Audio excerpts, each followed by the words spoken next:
វីដេអូនេះសូមផ្ដាំទៅបងប្អូនណាដែលដើរលេងហើយអត់មានកម្រងណាយ៉ាត់ទៅព្រាវយ៉ាត់ខោដូចខ្ញុំមានអីអត់បាន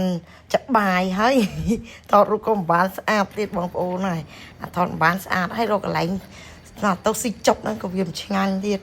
ឃើញស្អាតតែរូបឯមុខមហូបម៉ែហើយបងប្អូនហើយកុំនេះស៊ីមកាតទេបងប្អូនណាដំណើរកំសាន្តថ្ងៃទី1ទៅអីគេខេត្តកោះកុងម៉ែហើយហ្នឹងយើងអត់មានកម្រងចឹងមែនដល់ពេលវគ្គហៅគេគិតលុយម៉ែហើយបងប្អូនអស់ជិត30 ម៉ឺន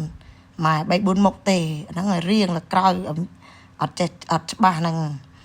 មិនបន្ទោសណាគេបន្ទោសខ្លួនឯងហ្នឹងហើយធ្វើអីអត់មានកម្រងចាបន្ទាប់មកក៏ខ្ញុំជិះឡានមកក្រុងវិញបងប្អូនក៏បានជួបមួយប៊ូហ្វេនេះមួយអេមមកគេដែរដំណើរទៅតែ30000រៀលញ៉ាំឡើងចង់បែកពោះពេលណាបងថ្លៃដាក់សាច់ផងវាបងសាច់ផងវាផងដើរអត់ចង់រួចចង់ខ្ចីអតេះគេអូសទៀតដោយសារអី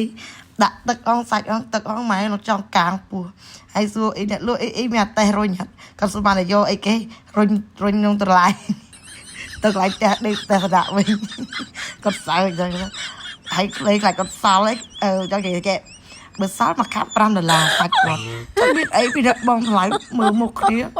មើលមុខឡើងឡងចែកគ្នាដល់គ្នាប្រឹងលេបដើរចង់ដាំដូងហ្មងបងប្អូនអើយវគ្គថ្ងៃហ្នឹងវល់ហ្មងដល់ពេលយ៉ាងហើយក៏យើងមកផ្ទះដាក់វិញយើងដេកគិតតែចេះដឹងតែគិតសំប្តីមកកំពង់សោមហើយដឹងរកកន្លែងមកអាំងហ្មងក្នុងចិត្តតែនិយាយដល់ពេលព្រឹកឡើងគិតចុះបានកំពង់សោមបានសម្រេចមែនដល់កន្លែងមកអាំងប្រើបងប្អូនអត់ទាន់ត្រេតទេម្ដងមកកុំឲ្យចេះអត់ទាន់ត្រេតតន់អីកើតទេឥឡូវដល់តាមអត់ទាន់ត្រេតមានអីដាក់យកគីឡូទុកកន្លែងសិនបងប្អូនណា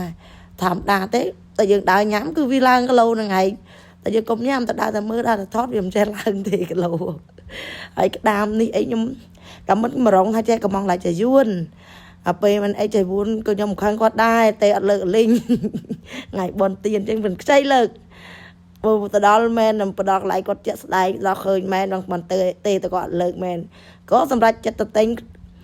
ក្តាមនៅសាលើអីហ្នឹងឲ្យគេចម្អិនកែទៀនគៀនតុបចាយួនទៅតែរសជាតិក៏អែមចាញ់គ្នាដែរគ្រាន់ថាចាយួនហ្នឹងគាត់កាប់ពីមុនហ្នឹងខ្ញុំខលទៅទិញបានរបស់ល្អមែនតែឥឡូវអ្នកលក់លើហ្នឹងក៏ល្អដែរគេចេះជួយរើសឲ្យយើងទៀតបងប្អូនចាវីដេអូ2ថ្ងៃមានតែប៉ុណ្្នឹងចាសូមអរគុណសូមជម្រាបលាបងប្អូន